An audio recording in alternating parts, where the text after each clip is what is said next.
अगर आप जिंदगी में संघर्ष, असफलता और फिर दोबारा उठकर इतिहास रचने की कहानी सुनना चाहते हैं, तो अमिताभ बच्चन की कहानी सिर्फ एक फिल्मी कहानी नहीं, बल्कि एक असली प्रेरणा है।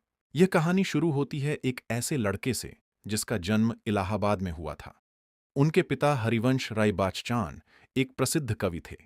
घर में साहित्य और संस्कार थे, लेकिन फिल्म इंडस्ट्री से कोई सीधा संबंध नहीं था। अमिताभ जी लंबे, दुबले पतले और भारी आवाज वाले थे, और यही चीजें आगे चलकर उनकी सबसे बड़ी ताकत बनेंगी। लेकिन शुरुआत में यही उनकी सबसे बड़ी कमजोरी मानी गई। जब उन्होंने करियर शुरू किया तो उन्हें बार बार रिजेक्ट किया गया। उनकी आवाज को रेडियो ने यह कहकर ठुकरा दिया कि यह उपयुक्त नहीं है। कई फिल्म प्रोड्यूसर्स ने कहा कि उनका लुक हीरो जैसा नहीं है। कई साल तक उन्हें छोटे मोटे रोल मिले और कई फिल्में फ्लॉप होती रहीं। ये वो दौर था जब हर कोई उन्हें असफल मानने लगा था। लेकिन फिर आया एक टर्निंग पॉइंट, फिल्म जंजीर।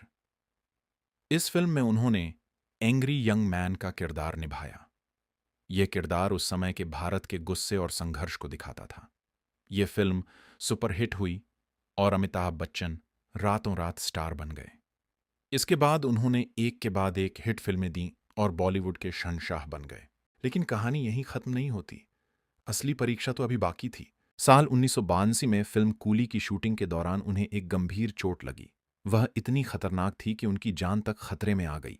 पूरा देश उनके लिए प्रार्थना कर रहा था। कई दिनों तक वह जिंदगी और मौत के बीच जूझते रहे, लेकिन उन्होंने हार नहीं मानी और मौत को भी हराकर वापस लौटे। कुछ समय बाद उन्होंने राजनीति में कदम रखा, लेकिन वहां उन्हें सफलता नहीं मिली। इसके बाद उन्होंने अपना बिजनेस शुरू किया, अमिताभ बच्चन कॉरपोरेशन लिमिटेड। लेकिन यह कंपनी बुरी तरह फेल हो गई और वह कर्ज में डूब गए। एक समय ऐसा आया जब उनके पास काम नहीं था, पैसे नहीं थे, और लोग कहने लगे कि उनका करियर खत्म हो चुका है। सोचिए, एक सुपरस्टार जो कभी करोड़ों दिलों पर राज करता था, वह अब पूरी तरह टूट चुका था। लेकिन यहीं से शुरू होती है असली कहानी, वापसी की कहानी। उन्होंने हार नहीं मानी। उन्होंने खुद को फिर से खड़ा किया। उन्होंने टीवी पर काम करने का फैसला लिया, जो उस समय बड़े फिल्म स्टार्स के लिए छोटा मंच माना जाता था। लेकिन उन्होंने शो कौन बनेगा करोड़पति होस्ट किया, और यह शो इतिहास बन गया। इस शो ने न सिर्फ उनके करियर को दोबारा जीवित किया, बल्कि उन्हें एक नई पहचान दी।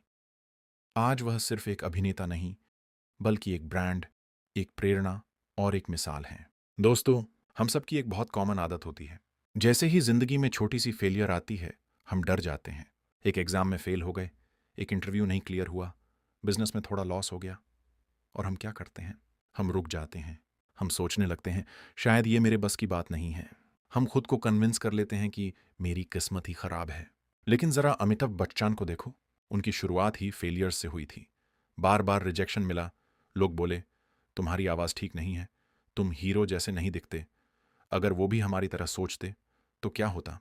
अगर वो भी कहते, शायद ये मेरे बस का नहीं है, तो कहानी वहीं खत्म हो जाती। लेकिन फर्क यहीं आता है। हम क्या करते हैं? हम फेलियर को फाइनल मान लेते हैं। हम सिचुएशन को देखकर खुद को जज करते हैं। और अमिताभ बच्चन क्या करते हैं? वो फेलियर को फीडबैक मानते हैं। वो सिचुएशन को चैलेंज की तरह लेते हैं। जब उनकी फिल्में फ्लॉप हो रही थीं, तब उन्होंने खुद से कहा, मुझे और बेहतर बनना है। जब कूली के दौरान वो मौत के करीब पहुंचे, तब उन्होंने जिंदगी को दूसरा मौका समझा। और जब उनका बिजनेस डूब गया, कर्ज हो गया, तब उन्होंने ये नहीं सोचा कि अब सब खत्म है। उन्होंने सोचा, अब मुझे फिर से शुरू करना है। और इसी सोच ने उन्हें कौन बनेगा करोड़पति तक पहुंचाया, जहां से उन्होंने अपनी दूसरी इनिंग्स शुरू की। दोस्तों, डिफरेंस टैलेंट में नहीं होता, डिफरेंस माइंडसेट में होता है। एक आम इंसान प्रॉब्लम देखकर पीछे हटता है, और एक सक्सेसफुल इंसान प्रॉब्लम देखकर आगे बढ़ता है। दोस्तों, जिंदगी में असफलता आना तय है, लेकिन हार मानना हमारा फैसला होता है। अमिताभ बच्चन जी की जिंदगी हमें सिखाती है कि चाहे कितनी भी बड़ी गिरावट क्यों ना हो, अगर आप खुद पर विश्वास रखते हैं और लगातार मेहनत करते हैं, तो आप फिर से उठ सकते हैं। तो अगली बार जब आपकी जिंदगी में कोई छोटी सी फेलियर आए, तो खुद से एक सवाल पूछना, मैं अभी एक आम इंसान की तरह रिएक्ट कर रहा हूं, या अमिताभ बच्चन की तरह सोच रहा हूं? क्योंकि जिंदगी बदलने के लिए बड़े मौके नहीं, बस अलग सोच चाहिए होती है। और वो सोच आज से, अभी से आप अपना सकते हो। तो आज अगर आपने इस कहानी से कुछ भी सीखा है, अगर आपको लगा कि हाँ, मुझे भी अपनी सोच बदलनी चाहिए, तो इस मैसेज को अपने तक मत रखो। इस वीडियो को लाइक करो, ताकि ये मैसेज और लोगों तक पहुंचे। अपने दोस्तों और फैमिली के साथ शेयर करो।